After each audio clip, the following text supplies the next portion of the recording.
जब कोई नया फोन या कोई नया ऐप या कार लॉन्च होती है तो हम सब क्या सोचते हैं? यही कि काम पूरा हो गया। हाँ, वाह, काम खत्म, प्रोडक्ट तैयार है। लेकिन क्या हो अगर लॉन्च फिनिश लाइन हो ही नहीं?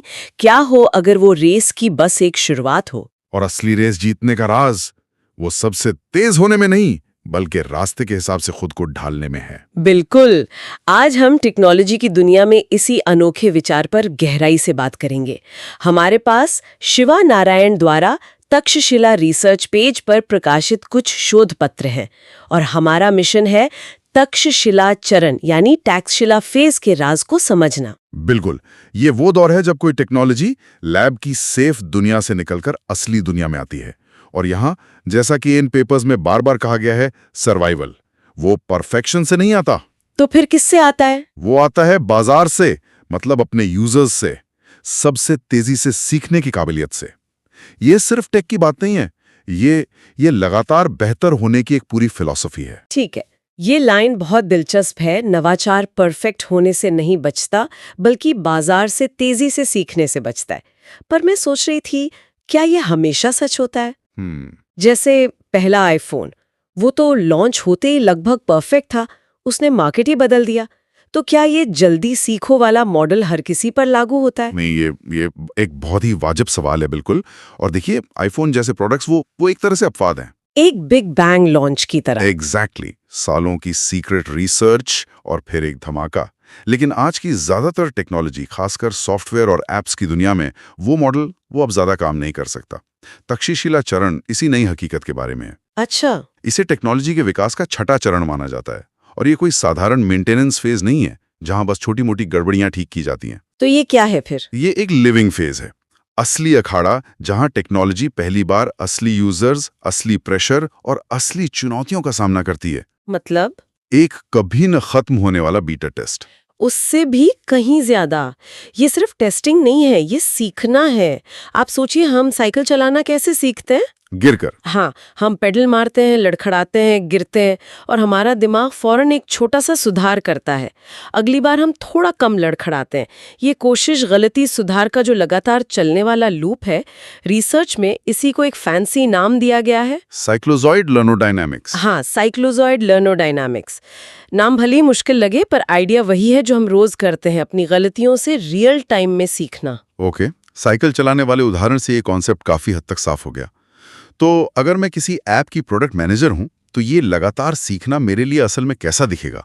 इसका कोई सिस्टम है? हाँ, इसका एक बहुत मजबूत सिस्टम है। आप इसे एक 3 स्ट्रोक इंजन की तरह सोच सकते हैं जो कभी बंद नहीं होता। लॉन्च करो, सुनो और सुधारो। लॉन्च, सुनो और सुधारो। ठीक है, ये तक्षशिला चरण के 3 उपचरण हैं जो एक दूसरे को ताकत देते हैं और एक लगातार घूमने वाला चक्का बनाते हैं। ये सुनने में आसान लग रहा है। चलिए पहले स्ट्रोक से शुरू करते हैं। लॉन्च करो। पहला है परिचालन उपचरण यानी ऑपरेशनल सबफेज। सीधी भाषा में कहें तो प्रोडक्ट को असली दुनिया में उतारना। ये असली टेस्ट ड्राइव है। जैसे वीडियो गेम का ओपन बीटा होता है? बिल्कुल वैसा ही, जहां कंट्रोल वाले लैब टेस्ट के बजाय लाखों असली प्लेयर गेम को हर तरह से परखते हैं। यहां हमारा फोकस बस ये देखना होता है, क्या टेक्नोलॉजी उम्मीद के मुताबिक काम कर रही है? अलग अलग डिवाइसेस, अलग अलग नेटवर्क, पर इसका परफॉर्मेंस कैसा है? दिक्कतें कहाँ आ रही हैं? और यहीं पर चीजें गड़बड़ होना शुरू होती हैं, है ना? मुझे नहीं लगता कोई भी लॉन्च परफेक्ट होता है। कभी नहीं होता। तो यहीं से दूसरा स्ट्रोक यानी सुनो शुरू होता होगा। बिल्कुल, जैसे ही प्रोडक्ट लाइव होता है, दूसरा उपचरण फीडबैक उपचरण यानी फीडबैक सबफेज शुरू हो जाता है। ये पूरी तरह से सुनने के बारे में है। कहाँ से सुनना? App store reviews? वो भी, और क्रैश रिपोर्ट्स, कस्टमर सपोर्ट की शिकायतें और सबसे जरूरी यूजर बिहेवियर का डेटा। यहाँ सबसे बड़ा दिमागी बदलाव यह है कि गलतियों और शिकायतों को समस्या नहीं बल्कि सीखने का सिग्नल माना जाता है। सीखने का सिग्नल, ये दिलचस्प है। हाँ, अगर यूजर्स किसी फीचर का इस्तेमाल नहीं कर रहे हैं तो ये एक सिग्नल है। अगर ऐप किसी खास फोन पर बार बार क्रैश हो रहा है तो ये भी एक सिग्नल है। मतलब हर शिकायत और हर गलती असल में एक मुफ्त की सलाह है कि आगे क्या सुधारना है। बिल्कुल। ठीक है, तो हमने प्रोडक्ट को चलाया, लोगों की बातें सुनी। अब आता है तीसरा और सबसे जरूरी हिस्सा, एक्शन लेना। एकदम सही। तीसरा स्ट्रोक है नियमित अपडेटिंग उपचरण यानी रेगुलर अपडेटिंग सबफेज। ये एक्शन का चरण है। सुनने से जो भी जानकारी मिली उसके आधार पर यहाँ ठोस सुधार किए जाते हैं। सिर्फ बग्स ठीक करना? नहीं, उससे कहीं ज्यादा। इसमें परफॉर्मेंस को बेहतर बनाना, यूजर्स की मांग पर नए फीचर्स जोड़ना या डिजाइन को आसान बनाना भी शामिल है। इसका सबसे अच्छा उदाहरण हमारे फोन के ऐप्स हैं। हाँ, हर कुछ दिनों में अपडेट्स आते रहते हैं। वो अपडेट सिर्फ दिखावे के लिए नहीं है, वो उसी लॉन्च सुनो सुधारो इंजन का नतीजा है जो उस ऐप को जिंदा, प्रासंगिक और मजबूत बनाए रखता है। वाह, तो ये एक तरह से टेक्नोलॉजी का रिपोर्ट कार्ड है। बिल्कुल। लेकिन ये नंबरों के बारे में नहीं, बल्कि सीखने और खुद को बेहतर बनाने की क्षमता के बारे में है। पर इस चीज को मापा कैसे जाता है? मतलब मैं कैसे कह सकती हूँ कि मेरी टेक्नोलॉजी एक अच्छी सीखने वाली है? बेहतरीन सवाल। पारंपरिक पैमाने जैसे कि कितनी यूनिट्स बिकी, वो यहाँ उतने काम के नहीं है। तक्षशिला चरण में सफलता को मापने के लिए नए तरह के KPIs यानी कि परफॉर्मेंस इंडिकेटर्स का इस्तेमाल होता है, जो सीधे सीधे सीखने की क्षमता को मापते हैं। हाँ, जो सीखने और बदलने की क्षमता को मापते हैं। ये मजेदार है। जैसे कि कोई उदाहरण दीजिए, क्या ऐसा कोई KPI है जो ये मापे कि गलतियों से कितना सीखा गया? हाँ, उसे कहते हैं error to learning conversion KPI। ये मापता है कि हर रिपोर्ट की गई गलती या क्रैश के बाद सिस्टम को कितना बेहतर बनाया गया। अच्छा, मतलब क्या गलती को सिर्फ ठीक कर दिया गया या उससे सीखकर भविष्य में वैसी गलतियों को होने से ही रोक दिया गया। ये ठीक हमारे दिमाग के सेरिबेलम जैसा है, जो हर बार संतुलन बिगड़ने पर सीखता है ताकि अगली बार हम न गिरें। मतलब गलतियां करना ठीक है जब तक आप उनसे सीख रहे हैं। बहुत बढ़िया। और मार्केट के बदलावों के बारे में क्या? मान लीजिए इंस्टाग्राम ने रील्स लॉन्च किया, तो क्या कोई KPI ये मापता है कि यूट्यूब ने शॉर्ट्स के साथ कितनी तेजी से जवाब दिया? क्या उस रफ्तार को मापा जा सकता है? आपने बिल्कुल सही नब्ज पकड़ी है। उसे कहते हैं मार्केट एडेप्टेबिलिटी KPI। ये ठीक यही मापता है कि टेक्नोलॉजी बाजार में हो रहे बदलावों, जैसे किसी प्रतियोगी का नया फीचर या यूजर्स की बदलती आदतें पर कितनी तेजी और असरदार तरीके से प्रतिक्रिया देती है। तो यहाँ का मंत्र है परफेक्शन से बेहतर अनुकूलन है। एग्जैक्टली। जो प्रोडक्ट आज परफेक्ट है वो कल पुराना हो सकता है, लेकिन जो लगातार खुद को बदलता रहता है वो हमेशा रेस में बना रहता है। और इसी से जुड़ा एक सवाल है, लंबे समय तक रेस में बने रहने को कैसे मापें? कई टेक्नोलॉजी आती हैं और कुछ सालों में गायब हो जाती हैं। उसके लिए है इनोवेशन लॉन्गेजिविटी KPI। ये मापता है कि कोई टेक्नोलॉजी खुद को पुरानी या अप्रासंगिक होने से कितने समय तक बचा पाती है। अच्छा, ये उसके लगातार अपडेट होने और विकसित होने की क्षमता का सबसे बड़ा सबूत है। यह हमें बताता है कि इनोवेशन कोई एक बार का धमाका नहीं है, बल्कि एक मैराथन है जिसे लगातार दौड़ना पड़ता है। ठीक है, तो सीखने की इस पूरी प्रक्रिया में अलग-अलग लेवल भी होते होंगे। ऐसा तो नहीं होगा कि कोई ऐप या तो सीख रहा है या नहीं सीख रहा, इसकी भी कोई तरक्की की सीढ़ी होगी। हाँ, बिल्कुल। रिसर्च में इसे 6 तक्षशिला स्तरों यानी टेक्शिला लेवल्स में बांटा गया है। ये एक टेक्नोलॉजी के लिए एक तरह का करियर पाथ है। Career path. हाँ, जो दिखाता है कि वो एक नौसिखिया से मार्केट का लीडर कैसे बनती है। तो सबसे निचले पायदान पर कौन है, यानी इंटर्न लेवल पर? वो है स्तर 0।